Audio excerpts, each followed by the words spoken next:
अध्यक्षा महोदय, आज मैं सदन को एक कहानी सुनाना चाहता हूं। कहानी का शीर्षक है चौथी पास राजा।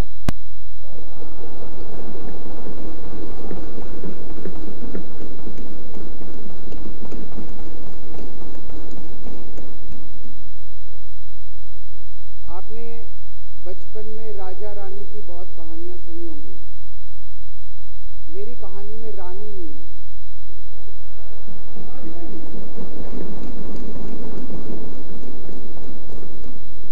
बस राजा है। ये एक ऐसे राजा की कहानी है अध्यक्ष महोदय, जो अनपढ़ था, चौथी पास था, बेहद अहंकारी था, बहुत अहंकार था, बहुत ज्यादा, और पैसे की इतनी हवस थी, इतना भ्रष्टाचारी था, इतना भ्रष्टाचारी राजा था। ये एक महान देश की कहानी है। एक बहुत महान देश था, कई हजार साल पुराना देश। उस देश में एक गांव में एक बहुत गरीब परिवार में एक बच्चे का जन्म हुआ। जब बच्चे का जन्म हुआ तो ज्योतिषी ने कहा, गांव में ज्योतिषी होते हैं, आते हैं, वो पत्री बनाते हैं। ज्योतिषी ने कहा, माई तेरा लड़का बड़ा होके बहुत बड़ा सम्राट बनेगा। माई को यकीन नहीं हुआ, मेरा जितने गरीब हूं मैं, कहां से मेरा बेटा सम्राट बनेगा। तो उसने कहा, नहीं, तेरे बेटे के ग्रह बताते हैं तेरा बेटा बहुत बड़ा सम्राट बनेगा। बेटा धीरे धीरे बड़ा होने लगा। स्कूल, गांव का ही स्कूल था, स्कूल जाता था। उसका पढ़ने वढ़ने में मन नहीं लगता था। तो चौथी के बाद उसने किसी तरह से चौथी करी। चौथी के बाद उसने स्कूल छोड़ दिया। गांव के पास एक रेलवे स्टेशन था।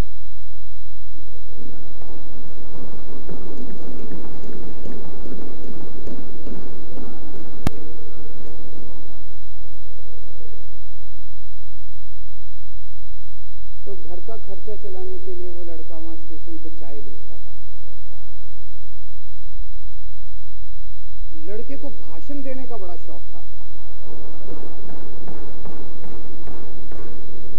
सारे गांव के लड़कों को इकट्ठा कर लेता, आसपास के गांव के भी इकट्ठा कर लेता, सामने वो खाट डाल लेता, उस पर चढ़ जाता और भाषण देता।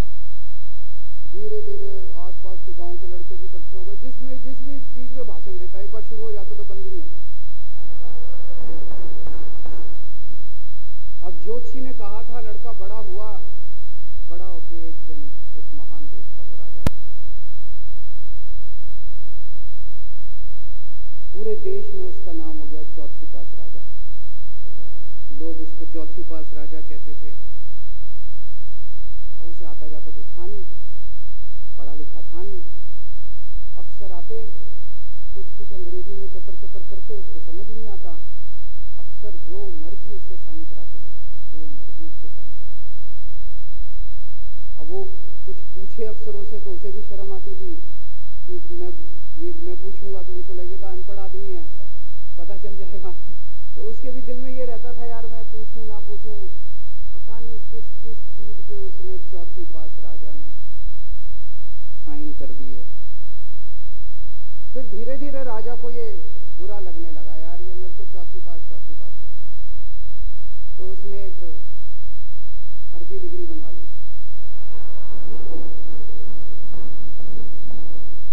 कहीं से फर्जी डिग्री बना के ले आया, एमए की। बोला मैं एमए हूं। तो लोगों को लगा, यार ये तो ठीक नहीं है, ये तो फर्जी डिग्री हम बना के ले आया हमारा राजा। तो लोगों ने आरटीआई डाली। जो आरटीआई डालता उस पर 25,000 रुपये जुर्माना।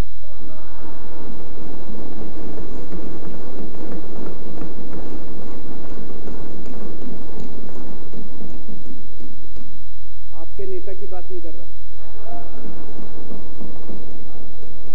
आप लोग भी हंस सकते हो।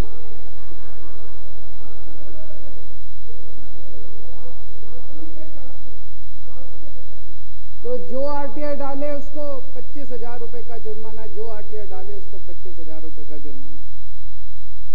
एक दिन कुछ लोग गए चौथी पास राजा के पास, बोले जी एक बड़ा धांसू आइडिया लेके आए हैं। बोले बताओ।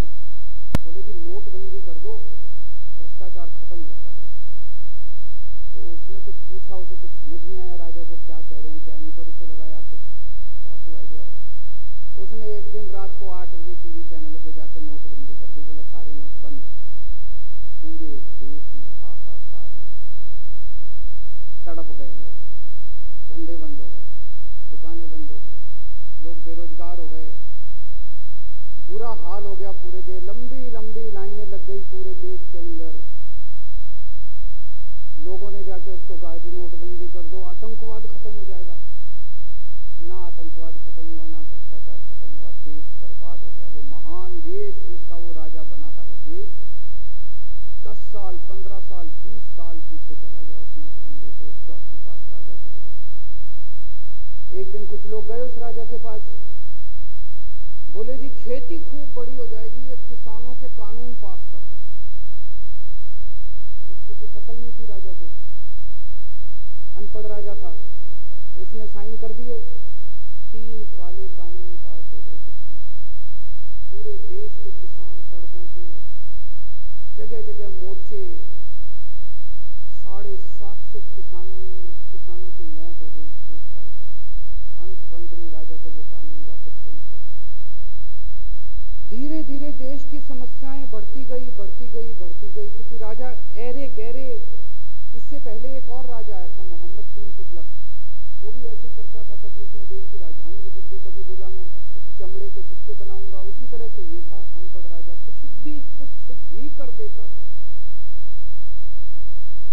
अब राजा को एक दिन लगा यार मैं तो राजा बन गया, पता नहीं कितने दिन रहूंगा। तो उसकी गरीबी में जो जीवन उसने जिया था, उसे लगा यार पैसे तो कमाने चाहिए। पैसे कैसे कमाऊं? पैसे कमाऊंगा तो जनता में छवि खराब होगी। तो उसने अपने एक दोस्त को बुलाया और उस दोस्त को बोला कि ऐसा करते हैं कि मैं तो राजा हूं, सारे सरकारी ठेके तेरे को दिलाऊंगा, सारी कंपनियां तेरे को दिलाऊंगा, सरकारी पैसा तेरे को दिलाऊंगा। नाम तेरा, पैसा मेरा। तेरे को पूरे उस पे 10% कमीशन तेरे को मिलेगा, सारा पैसा मेरा। दोस्त मान गया। दोस्त को क्या था, फ्री में पैसा मिल रहा था, दोस्त मान गया। उसके बाद दोनों ने मिलके जो देश को लूटा,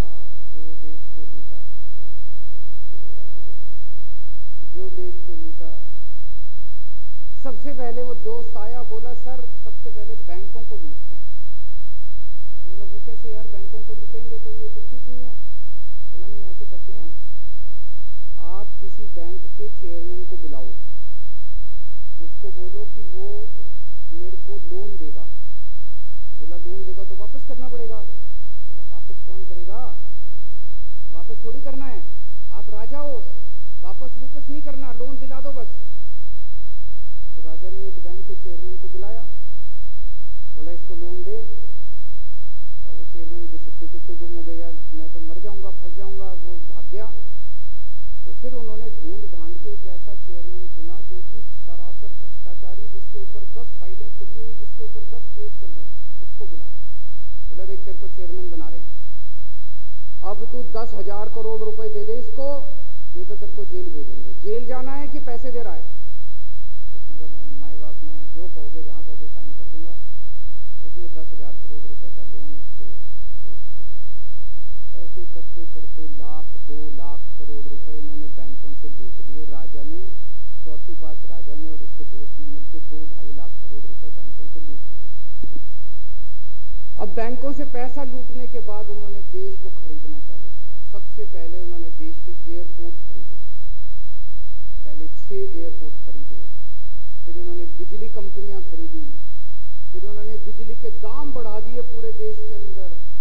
फिर उन्होंने सी पोर्ट खरीदने चालू कर दिए, फिर उन्होंने कोयले खदानें ले ली, फिर इन्होंने पुलिस को भेज भेज के जो लोगों की कंपनियां थी, प्राइवेट लोगों की कंपनियां, या बंदूक रख रख के उनकी कंपनियां छीन ली राजा ने और उसके दोस्त।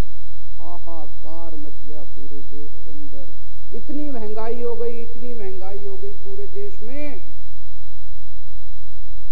पहले गैस 400 रुपए सिलेंडर होती थी, चौथी पास राजा के आने के बाद 1100 रुपए सिलेंडर हो गई। पहले पेट्रोल 71 रुपए होता था, 97 रुपए हो गया। पहले डीजल 57 रुपए होता था, 90 रुपए लीटर हो गया। जब पेट्रोल के दाम बढ़ गए, डीजल के दाम बढ़ गए, तो सारी चीजों के दाम बढ़ गए देश के अंदर। हाहाकार मच गया। सब चीजों पे इसने और इसके दोस्त ने कब्जा। दूध पहले 46 रुपए होता था, 66 रुपए लीटर हो गया। बच्चों को माएँ दूध पिलाने लायक नहीं बची। घरों के अंदर छोटे छोटे बच्चों के दूध छीन लिए इसने राजा ने। सरसों का तेल 90 रुपए लीटर होता था, 214 रुपए। बताओ, धीरे धीरे पूरे देश में हाहाकार मच गया। लोग अब राजा के खिलाफ आवाज उठाने लगे, लोग उसके खिलाफ बोलने लगे। तो राजा ने कह दिया, जो मेरे खिलाफ बोलेगा पकड़ के जेल में डालो। एक के बाद एक राजा ने लोगों को पकड़ पकड़ के जेल में डालना शुरू कर दिया। किसी ने राजा का कार्टून बना लिया, उसको भी जेल में डाल दिया। किसी ने राजा का नाम गलत ले दिया, उसको भी जेल में डाल दिया। किसी टीवी चैनल वाले ने राजा के खिलाफ लिख दिया, उसको भी पकड़ के जेल में डाल दिया। किसी जज ने राजा के खिलाफ कोई ऑर्डर कर दिया, उसको भी पकड़ के जेल में डाल दिया। ना जजों को छोड़ा, ना पत्रकारों को छोड़ा, ना मीडिया को छोड़ा, ना व्यापारियों को छोड़ा, ना उद्योगपतियों को, किसी को नहीं छोड़ा। राजा ने पकड़ पकड़ के उसने चौथी पास राजा ने सबको जेल में डालना चालू कर दिया। एक महान देश कहां से कहां पहुंच गया। उसी देश के अंदर एक छोटा सा राज्य था, उस राज्य का एक मुख्यमंत्री था।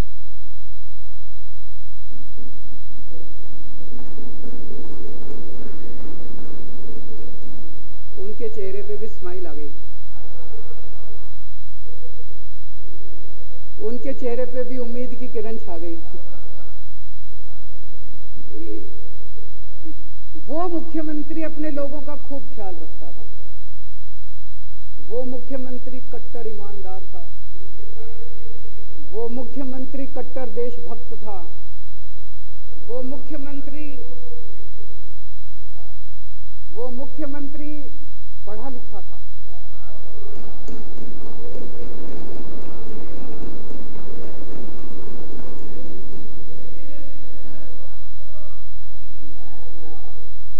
उस मुख्यमंत्री ने अपने लोगों को महंगाई से छुटकारा दिलाने के लिए बिजली मुफ्त कर दी।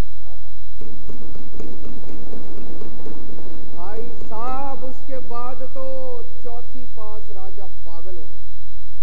उसने बुला के जो हड़काया उस मुख्यमंत्री को कि तेरी हिम्मत कैसे हुई। उसे लगा राजा ने तो सारी बिजली कंपनियों पे कब्जा कर रखा था। उसे लगा अगर ये बिजली मुफ्त करने लग गया तो बाकी देश में तो मेरा बेड़ा गर्क, मेरी बिजली कंपनियां लुट जाएंगी, ऐसे कैसे चलेगा। उसने उसको कहा, खबरदार तुझे बिजली मुफ्त की। मुख्यमंत्री नहीं माना। धीरे धीरे उस मुख्यमंत्री ने अपने गरीबों के स्कूल ठीक करने चालू कर दिए।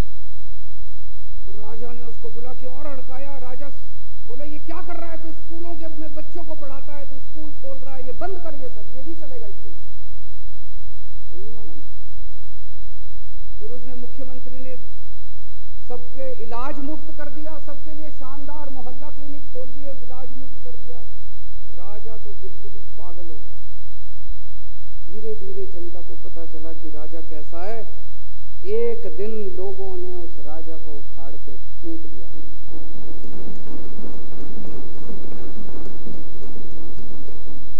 और लोगों ने एक किसी ईमानदार और देशभक्त आदमी को वहां बिठा दिया और उनकी सरकार आ गई।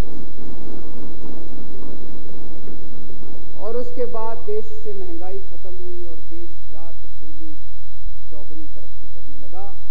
तो जैसे हम बचपन में सुना करते थे, moral of the story, Hindi में क्या कहते हैं, मॉरल ऑफ द स्टोरी का मतलब भाई इस कहानी में